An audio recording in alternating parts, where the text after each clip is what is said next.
área na sua vida em que você segue em frente no automático sem lembrar quando escolheu esse caminho.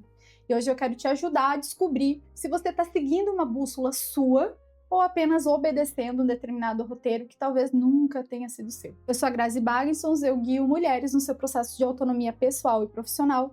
Te dou minhas boas-vindas a esta que é a nossa 6ª aula do método ARCOS. A gente já discutiu aqui sobre autonomia, superadaptação, autoria, relações e conhecimento. E hoje eu quero falar sobre orientação, que é a dimensão que vai perguntar pra gente o seguinte: para onde eu estou indo e quem escolheu essa bendita direção?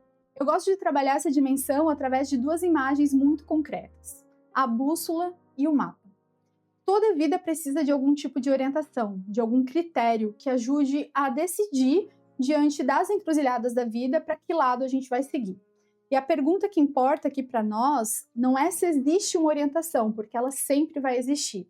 A pergunta que importa é: essa orientação é a partir de uma bússola ética que eu mesmo construo para mim, com os meus próprios valores, ou é um script que outra pessoa escreveu para mim e que eu sigo, não porque eu acredito nele, mas porque eu tenho medo do que acontece se eu me desviar dele. Essa diferença é uma diferença de perspectiva e ela conversa diretamente com tudo que a gente discutiu nas aulas anteriores.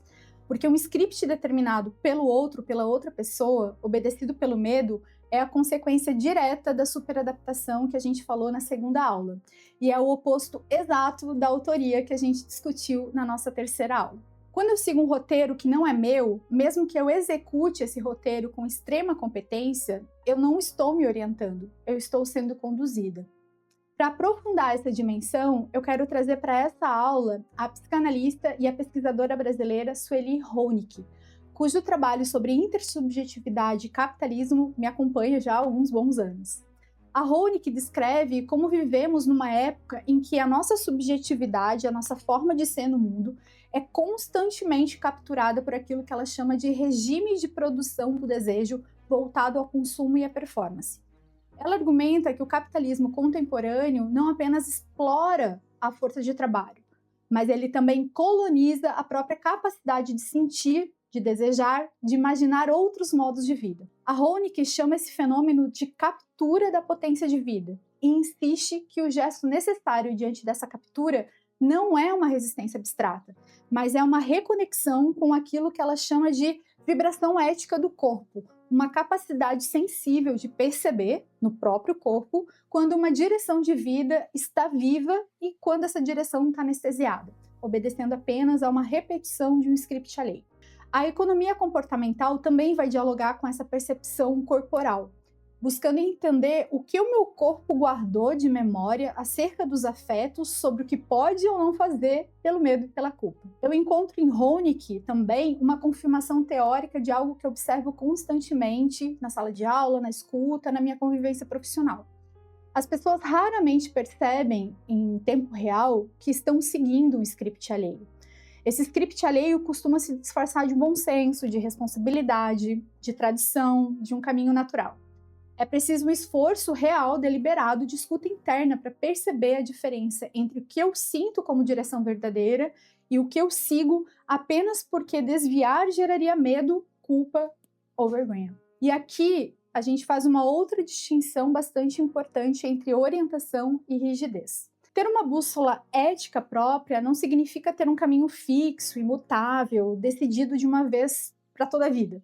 A bússola não indica um destino único. Ela indica uma direção de valores, um conjunto de princípios que orientam a decisão, mesmo quando as circunstâncias mudam, mesmo quando o caminho precisa ser recalculado dentro do mapa que é o seu projeto de vida articulado nesse sistema que a gente vive.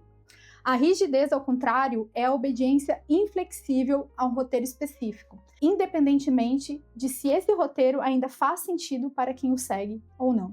E aqui, uma outra pergunta que é um teste honesto para essa bússola. Para onde a minha vida aponta quando ninguém está olhando? Porque a direção verdadeira vai dispensar uma plateia ou um medo da plateia. E existe outro teste, que é o teste da agenda. Examine suas últimas semanas e verifique para onde foi o seu tempo livre de obrigação. O que realmente nos orienta deixa um rastro no nosso calendário, na nossa agenda. E a distância entre o rastro e o discurso mede o trabalho que ainda há por fazer. Também vale colocar lado a lado duas outras colunas, o que esperam de você e o que você quer. As linhas em que as colunas divergem indicam exatamente onde a sua direção foi silenciada por um roteiro alheio. Se você tiver dificuldade em verificar o que você quer, isso não é uma falha individual. Por anos, você foi determinada a querer o que os outros querem. Então, seja generosa consigo mesma e tenha paciência.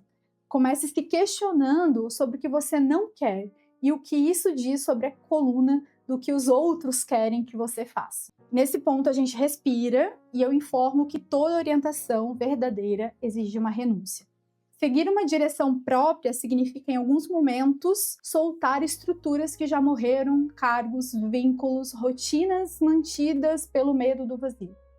O medo costuma comparar o hoje com a imprevisibilidade da mudança e esconder o custo da permanência. A bússola, ao contrário, pede para que a gente calcule esse custo. O script determinado pelo medo tem uma característica particular. Ele costuma se manter mesmo depois que perdeu qualquer função importante.